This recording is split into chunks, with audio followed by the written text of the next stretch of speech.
بسم اللہ الرحمن الرحیم۔ السلام علیکم ورحمۃ اللہ وبرکاتہ۔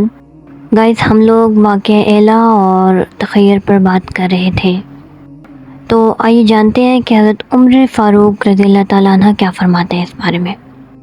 ان کا ارشاد ہے کہ میں اور ایک انصاری اوس بن خولی یا عتبان بن مالک جو کہ ہمسائے تھے، اور معمول تھا کہ باری باری سے ایک دن ہم دونوں خدمت اقدس میں حاضر ہوا کرتے تھے۔ قریش کے لوگ عورتوں پر قابو رکھتے تھے اور ان پر غالب رہتے تھے، لیکن جب مدینہ میں آئے تو یہاں انصار کی عورتیں مردوں پر غالب تھیں۔ ان کا انداز دیکھ کر ہماری عورتوں نے بھی ان کی تقلید شروع کی۔ ایک دن میں نے اپنی بیوی کو کسی بات پر ڈانٹا، انہوں نے الٹ کر جواب دیا۔ میں نے کہا تم میری بات کا جواب دیتی ہو؟ بولی تم کیا ہو؟ رسول صلی اللہ علیہ وآلہ وسلم کی بیویاں ان کو برابر کا جواب دیتی ہیں، یہاں تک کہ دن بھر حضور صلی اللہ علیہ وآلہ وسلم سے روٹھی رہتی ہیں۔ میں نے دل میں کہا غضب ہو گیا۔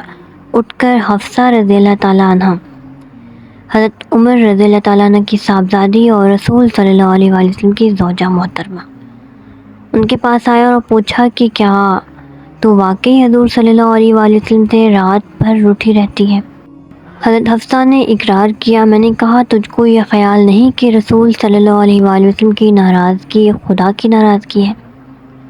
بخدا رسول صلی اللہ علیہ وآلہ وسلم میرا خیال فرماتے ہیں، ورنہ تجھ کو طلاق دے چکی ہوتے۔ پھر حضرت ام سلمہ کے پاس گیا اور ان سے بھی یہی شکایت کی۔ بولی کہ عمر تم ہر معاملے میں دخل دینے لگے، یہاں تک کہ اب رسول صلی اللہ علیہ وآلہ وسلم اور ان کی ازواج کے معاملات میں بھی دخل دیتے ہو۔ میں چپ رہ گیا اور اٹھ کر چلا آیا۔ کچھ رات گئی، میرے ہمسائے انصاری باہر سے آئے اور بڑے زور سے دروازہ کھٹکھٹایا۔ میں گھبرا کر اٹھا اور دروازہ کھول کر پوچھا خیریت ہے؟ انہوں نے کہا غضب ہو گیا۔ میں نے کہا کیا غسانی مدینہ پر چڑھ آئے؟ یہ غسانی عرب کا ایک خاندان تھا جو شام میں رومیوں کے ماتحت کام کرتا تھا۔ وہ رومیوں کی تحریک سے مدینہ پر حملہ کرنے کی تیاریاں کر رہا تھا، تو ان کی یہاں پر بات ہوئی ہے۔ بولے نہیں، اس سے بھی بڑھ کر، یعنی رسول صلی اللہ علیہ وآلہ وسلم نے ازواج کو طلاق دے دی۔ میں صبح کو مدینہ آیا، حضور صلی اللہ علیہ وآلہ وسلم کے ساتھ نماز فجر ادا کی۔ حضور صلی اللہ علیہ وآلہ وسلم نماز سے فارغ ہو کر بالخانہ میں تنہا جا کر بیٹھ گئے۔ میں حفصہ کے پاس آیا تو دیکھا وہ بیٹھی رو رہی ہیں۔ میں نے کہا تجھ سے پہلے ہی کہا تھا۔ حفصہ کے پاس سے اٹھ کر مسجد نبوی میں آیا، دیکھا تو صحابہ منبر کے پاس بیٹھے رو رہے ہیں۔ میں ان کے پاس بیٹھ گیا، لیکن طبیعت کو سکون نہیں ہوتا تھا۔ اٹھ کر بالخانے کے پاس آیا اور رباح خادم خاص سے کہا اطلاع کرو، لیکن حضور صلی اللہ علیہ وآلہ وسلم نے کچھ جواب نہیں دیا۔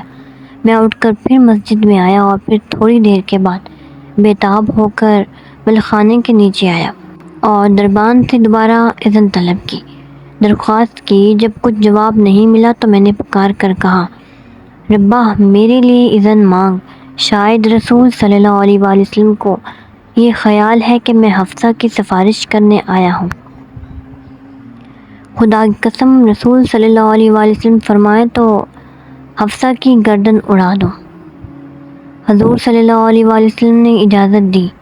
اندر گیا تو دیکھا کہ آپ صلی اللہ علیہ وآلہ وسلم کھڑی چارپائی پر لیٹے ہیں اور جسم مبارک پر بانوں کے نشان پڑ گئے ہیں۔ ادھر ادھر نظر اٹھا کر دیکھا تو ایک طرف مٹھی بھر جو رکھے ہوئے تھے، ایک کونے میں کسی جانور کی کھال کھونٹی پر لٹک رہی تھی۔ میری آنکھوں سے آنسو جاری ہو گئے۔ حضور صلی اللہ علیہ وآلہ وسلم نے سبب پوچھا۔ میں نے عرض کی اس سے بڑھ کر رونے کا اور کیا موقع ہوگا؟ کیسر و کسرا باغ و بہار کے مزے لوٹ رہے ہیں اور آپ صلی اللہ علیہ وآلہ وسلم پیغمبر ہو کر آپ کی یہ حالت ہے۔ آپ صلی اللہ علیہ وآلہ وسلم نے ارشاد فرمایا کہ تم اس پر راضی نہیں کہ کیسر و کسرا دنیا لیں اور ہم آخرت؟ میں نے عرض کی کیا آپ صلی اللہ علیہ وآلہ وسلم نے ازواج کو طلاق دے دی؟ آپ صلی اللہ علیہ وآلہ وسلم نے فرمایا نہیں۔ میں اللہ اکبر پکار اٹھا، پھر عرض کی کہ مسجد میں تمام صحابہ مغموم بیٹھے ہیں، اجازت ہو تو جا کر خبر کر دو کہ واقعہ غلط ہے۔ چونکہ ایلا کی مدت یعنی 1 مہینہ گزر چکا تھا، آپ صلی اللہ علیہ وسلم بالخانے سے اتر آئے اور عام باریابی کی اجازت ہو گئی۔ اس کے بعد آیت تخیر نازل ہوئی۔ حضور صلی اللہ علیہ وسلم بالاتفاق 29 روز بالخانہ پر تشریف فرما رہے ہیں، اور حضرت عمر کا یہ مکالمہ جو میں نے آپ لوگ کے ساتھ ابھی شیئر کیا، یہ مکالمہ پہلے روز کا واقعہ ہے یا آخر روز کا؟ اس روایت کے جتنے طرق ہیں ان کا ابتدائی ٹکڑا ظاہر کرتا ہے کہ یہ پہلے ہی دن کا واقعہ ہے، اور آخر کے الفاظ سے ثابت ہوتا ہے کہ یہ 29ویں روز کا واقعہ ہے۔ اور مصنف محروم نے آخری فکروں کا لحاظ کیا ہے اور بظاہر اس کو 29ویں روز کا واقعہ سمجھا ہے، لیکن اس بنا پر لازم آتا ہے کہ 28 دن تک گویا حضرت عمر اور صحابہ کو واقعہ ایلا کی اطلاع ہی نہ تھی، حالانکہ اس کو کوئی تسلیم نہیں کر سکتا۔ اس بنا پر محدثین نے یہ تعویل کی ہے کہ اس مکالمے کا اکثر حصہ پہلے روز کا واقعہ ہے، لیکن صرف اترنے کا بیان آخر روز کا واقعہ ہے۔ راوی نے بیچ کا سلسلہ چھوڑ دیا۔ بخاری کی اس روایت سے جو کتاب النکاح باب موعظۃ الرجال میں ذکر ہے، یہ صاف تصریح موجود ہے۔ اس بنا پر وہ فقرے کو یوں پڑھنا چاہیے: جب ایلا کی مدت یعنی 1 مہینہ گزر چکا۔ سورۃ احزاب کی آیت مبارکہ ہے کہ اے پیغمبر اپنی بیویوں سے کہہ دے کہ اگر تم کو دنیاوی زندگی اور دنیا کا زیب و آرائش مطلوب ہے تو آؤ میں تم کو رخصتی جوڑے دے کر بطریق احسن رخصت کر دو، اور اگر خدا اور خدا کا رسول اور آخرت مطلوب ہے تو خدا نے تم میں سے نیکوکاروں کے لیے بڑا ثواب مہیا کر رکھا ہے۔ اس آیت کی روح سے حضور صلی اللہ علیہ وسلم کو حکم دیا گیا کہ ازواج مطہرات کو اطلاع فرما دیں کہ 2 چیزیں تمہارے سامنے ہیں، دنیا اور آخرت۔ اگر تم چاہتی ہو تو آؤ میں تم کو رخصتی جوڑے دے کر عزت و احترام کے ساتھ رخصت کر دوں، اور اگر تم خدا اور رسول اور زندگانی ابدی کی طلبگار ہو تو خدا نے نیکوکاروں کے لیے بڑا اجر مہیا کر رکھا ہے۔ مہینہ ختم ہو چکا تھا، آپ صلی اللہ علیہ وسلم بالخانے سے اترے، اور چونکہ ان تمام معاملات میں عائشہ پیش تھی، ان کے پاس تشریف لے گیا اور اطلاع فرمایا۔ انہوں نے کہا میں سب کچھ چھوڑ کر خدا اور رسول کو لیتی ہوں۔ تمام اور ازواج مطہرات نے بھی یہی جواب دیا۔